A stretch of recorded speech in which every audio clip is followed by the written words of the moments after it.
C'est super, vraiment c'est un magnifique spectacle, c'est la première fois que je le viens mais je reviendrai. Avec des costumes comme ça ne peut être que bien. On s'y croyait, hein, vraiment, on s'imagine à l'époque de Cook, c'est incroyable, formidable, les couleurs on a plein les yeux. Comme si on était à leur époque. On sent qu'ils habitent leur danse. On sent vraiment une authenticité dans ces danses. C'est peut-être aussi le fait, effectivement, que les gestes, il y a le regard et le geste en même temps. Je pense que c'est dû aussi au regard.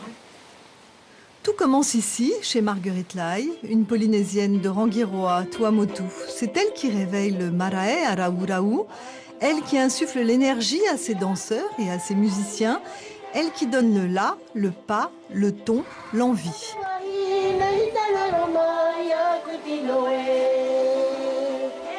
Ici, c'est la petite costumerie de Haut-Hétier. C'est l'endroit où je travaille tous les jours. Et je vous assure que je suis heureuse quand je suis ici. Je suis dans mon monde et surtout que je n'entends pas les histoires inutiles. Je travaille dans le silence et ça permet à la créativité de faire des costumes. Tu réfléchis aux échanges et choses, aux utilisations de tous les matières premières que nous avons. Chaque nouveau spectacle, un nouveau costume parce que le thème n'est pas pareil, donc les costumes ne peuvent pas être pareils. L'avant du chapeau et vous avez l'arrière du chapeau. On est obligé de travailler et ça c'est pour le front parce que ces dames et ces messieurs, ils ont mal au front. Alors je leur mets même une petite éponge derrière pour que lorsqu'ils puissent le mettre sur leur tête comme ça, ils n'ont pas mal.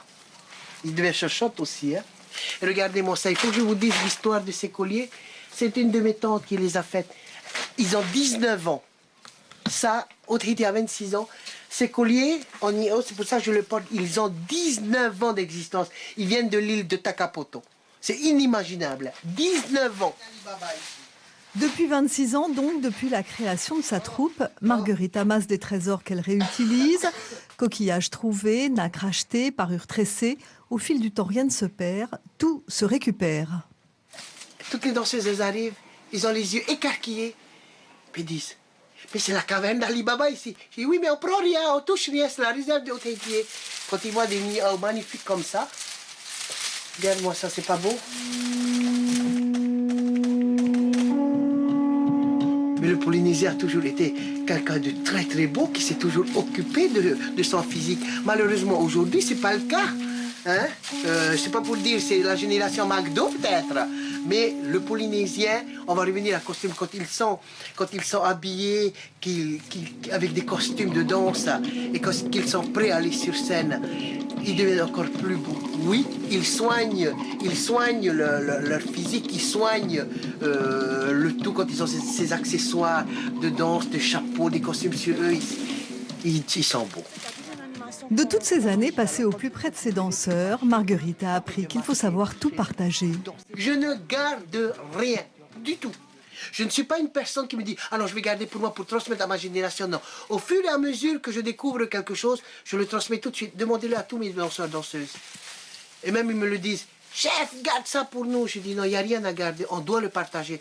Tous les Polynésiens doivent s'entraider. Ceux qui ne savent pas, tu donnes. Celui qui sait, prend, apprend. C'est comme ça qu'on s'enrichit. Il n'y a rien à garder. Mais c'est vrai que par rapport, je dirais, aux étrangers, des fois, j'hésite un peu.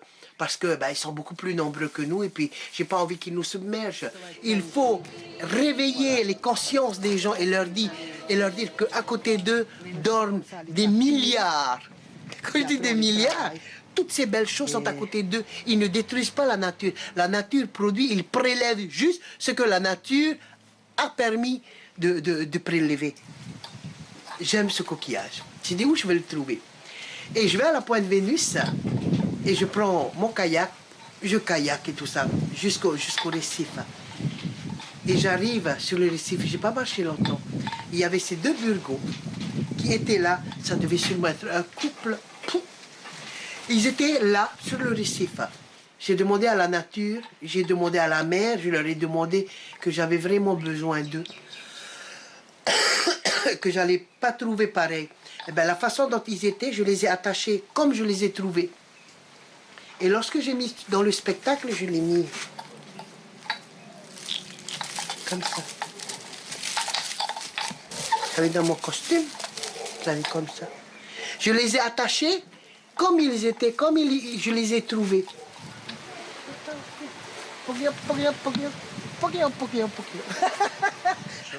Elle est comme ça, Marguerite, toujours en mouvement pour 130 personnes qu'elle inspire et dont elle prend soin. C'est pas beau ça? De cueillir le fruit. Ah, regardez-moi ça. Il n'est pas généreux notre pays? Hein? Et de quoi nous nous plaignons? Il n'est pas généreux. Regarde-moi ces petits ourous. Hein? On va boire. Et là, je suis en train de préparer à manger pour tous les musiciens qui sont en train de décorer sur le marais à Hou-Hou. Et là, il faut que ça soit prêt. Donc là, vous avez... J'ai tout préparé. Le riz, ça. Et je dois emmener ça sur le marais. Voilà.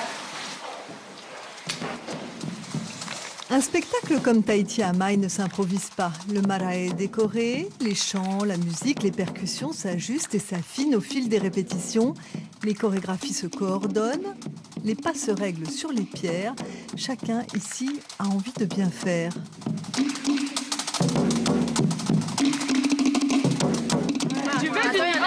Tu veux du niho? Tu veux apporter vos niho? Non, laisse, on va faire parce que Laisse, elle va faire.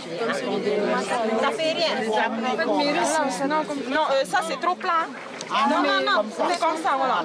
Oui, bien sûr. Oui, mais on doit amore. Il y a des petits trucs, je ne peux pas te gérer. Attends, ça va quoi. Il faut gérer jusqu'au panier.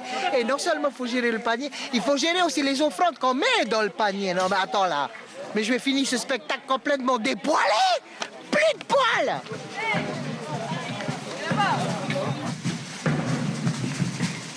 Pourquoi je danse? Parce que c'est ce que j'ai toujours voulu faire quand j'étais petite.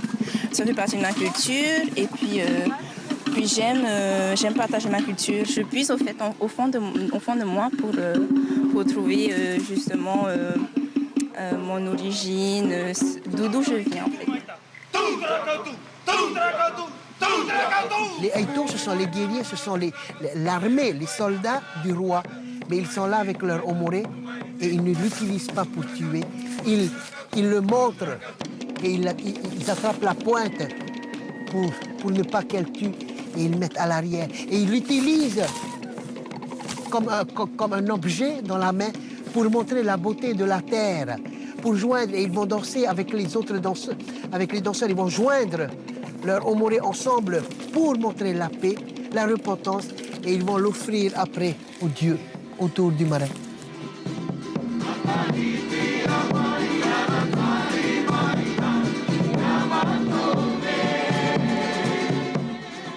Tahiti Amaï veut dire miséricordieux.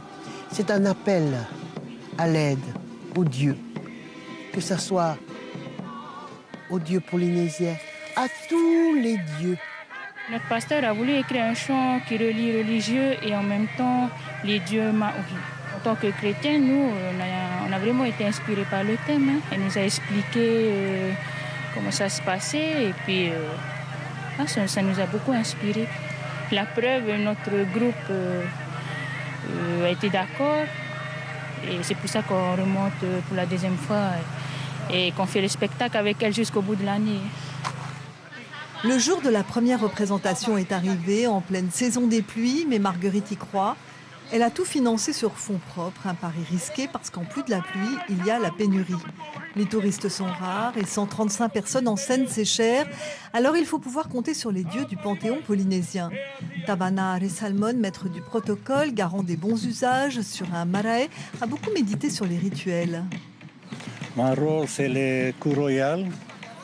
les personnes dans les Tawanui, le grand prêtre, tous les costumes, toutes les cérémonies participaient les rois, tous les protocoles des rois. Ça, c'est mon travail. Tout cet caillou venait des autres marais des sacrifices humains. Tout cet caillou derrière moi venait des autres marais sacrifices humains. C'est pour ça qu'il faut respecter. Marguerite vous a demandé de travailler avec elle. Oui, oui. Je l'aime bien travailler avec elle parce qu'elle est honnête. Elle écoute comme je parlais. Elle écoute vos conseils. Oui. Je conseille toujours elle pas dans les danses, dans les trucs anciens. Système. Comme ça, pas tromper, ça c'est pas vrai, c'est hawaïen ou autre chose, tu vois. Il faut faire très attention. Elle est comment? Elle est honnête et très stricte. Pas gaspiller, hein? Parce qu'elle coûte très cher pour faire cette mariage, pour elle, très cher. Ma époque, les 30 autres mariages, c'est le gouvernement qui paye. Maintenant, c'est Marguerite qui paye.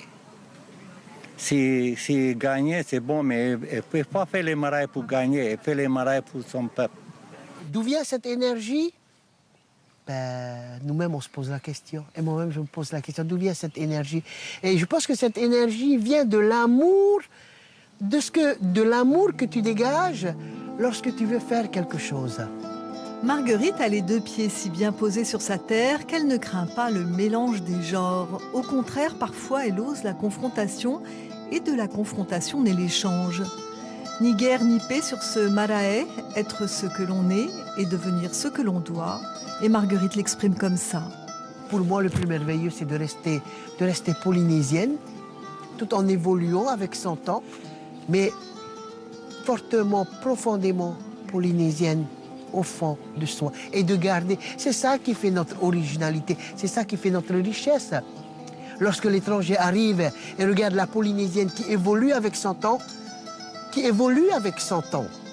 mais qui reste profondément polynésienne.